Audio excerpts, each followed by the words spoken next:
Hey, Grace Church, Pastor Levi here with a devotional thought. I'm going to be honest with you.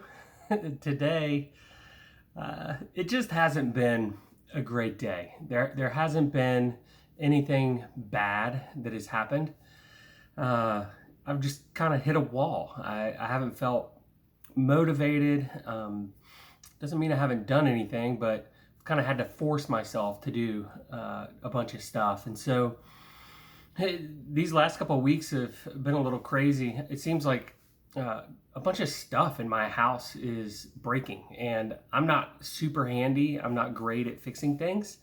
So we're pretty sure that our gas stove and oven got hit by lightning about a week ago. And so luckily the stove works, but the oven doesn't.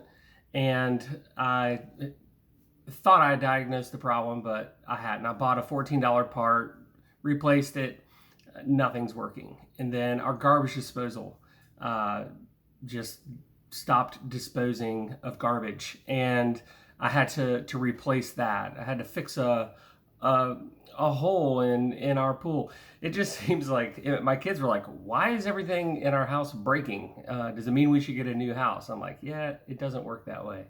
And so these are small, these are trivial things that can be taken care of, but sometimes I think we can get caught up in feeling like we always have to put on the happy face, that somehow our faith journey needs to be a perpetual pep rally.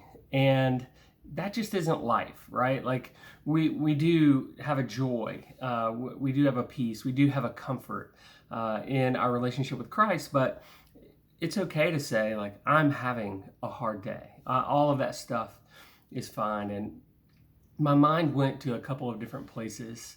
I'm reading a book called Hind's Feet on High Places, and it's an allegory. And the main character, her name is Much Afraid, and she meets the Good Shepherd, and he tells her that he is going to lead her to his beautiful kingdom, but he gives her some guides, and the guides' names are Sorrow and something else. And I thought, wow, that's interesting. You don't think of those things being the guides that the Good Shepherd would give us. And so as I was reading this, she starts on this journey, and they're making their way up this steep mountain to get to the beautiful kingdom.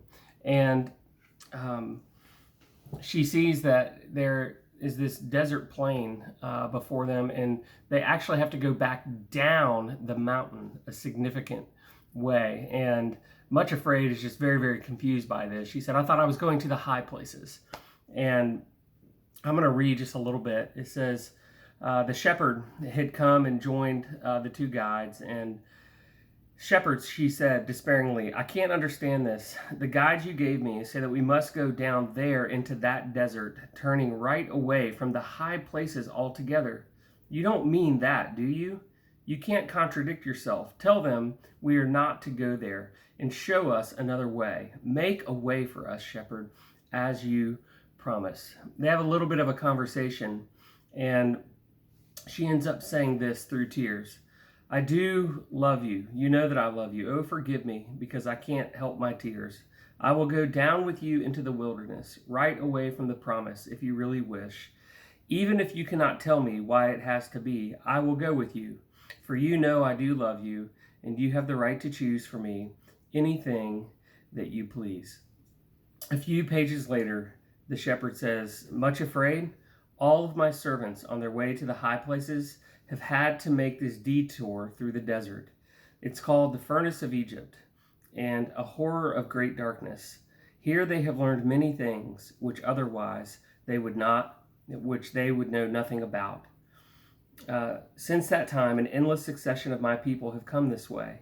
They came to learn the secret of royalty, and now you are here, Much Afraid. You too are in the line of succession. It is a great privilege, and if you will, you also may learn the lesson of the furnace and the great darkness just as surely as did those before you.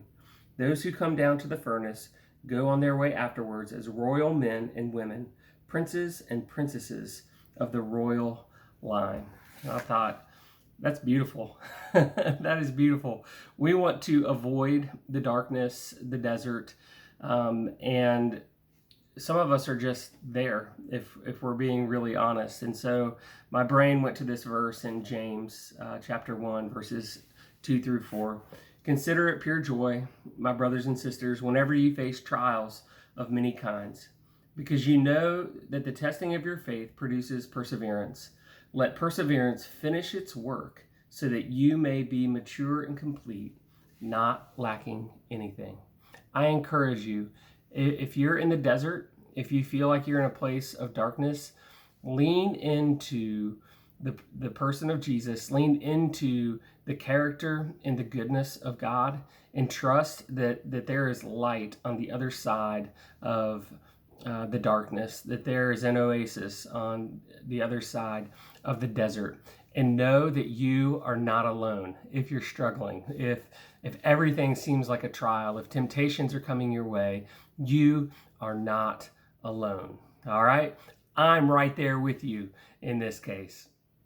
Love you guys. Can't wait to worship with you online on Sunday, and eventually, when it's safe, to be able to hug your neck, high five, do all the stuff that we can do when we normally gather. Bye.